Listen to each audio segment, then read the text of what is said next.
Mesdames, Messieurs, citoyennes et citoyens, permettez-moi de m'adresser à vous ce jour pour vous présenter mon indignation face à la situation des femmes et des enfants à l'Est. Comme vous le savez, à travers le monde, lorsqu'il y a la guerre, les femmes et les enfants sont protégés. Nous ne pouvons pas comprendre qu'en Afrique, particulièrement au Congo, lorsqu'il y a la guerre, ce sont les femmes qui sont violées systématiquement et les enfants violés systématiquement. Parfois, c'est une honte pour l'Afrique. On se demande parfois si ces hommes sortent, ce sont des personnes qui ont l'âme lorsqu'ils prennent le machette, ils prennent les tronçons d'arbres pour tuer les personnes semblables. Ils prennent les femmes, ils les violent, ils les tuent.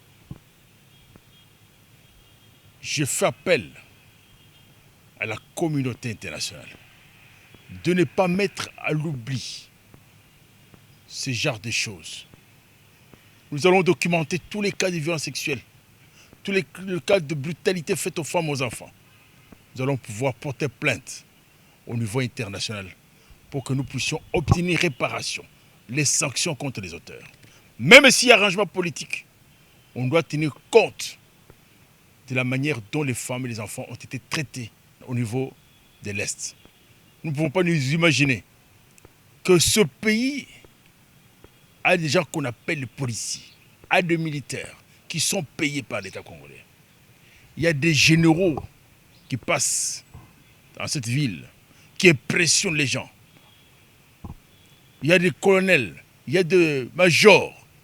Toutes ces personnes qui sont payées par l'État congolais, on les paye pour rien.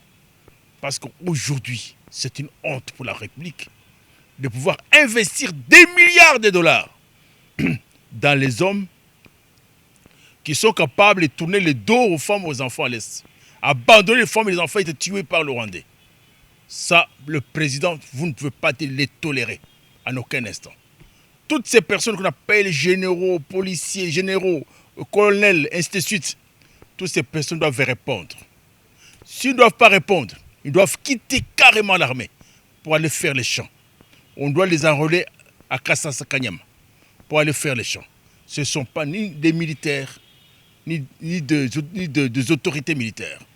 Parce qu'on ne peut pas s'imaginer, dans un pays, il y a la guerre, les gens abandonnent la population à la merci des adversaires. Le militaire met au front pour protéger sa population. Cette armée qui tourne les dos à la population n'a pas le droit de pouvoir continuer à bénéficier du soutien de notre population. Monsieur le Président, notre armée doit être fondue. Je vous en prie. Tous les jeunes qui sont formés dans l'armée actuellement, ce sont eux qui doivent continuer dans l'armée. Tous les gens qui ont travaillé pour le compte des Kagame doivent quitter l'armée pour aller faire autre chose. Et ça, Monsieur le Président, je vous en prie. Prenez vos dispositions pour que notre pays soit sécurisé. On ne peut pas continuer à compter sur l'armée qui n'existe pas. Les gens qui ont fait la honte, si vous n'aviez pas les nerfs solides, vous allez craquer, vous allez mourir. À cause de tous ces gens qu'on appelle des soldats, qui se sont arrangés, organiser une chaîne de mafieux.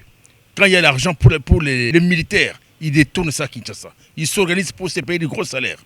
Pendant que, lorsqu'il y a la guerre, ce sont eux qui sont les premiers à quitter le front et abandonner les petits militaires.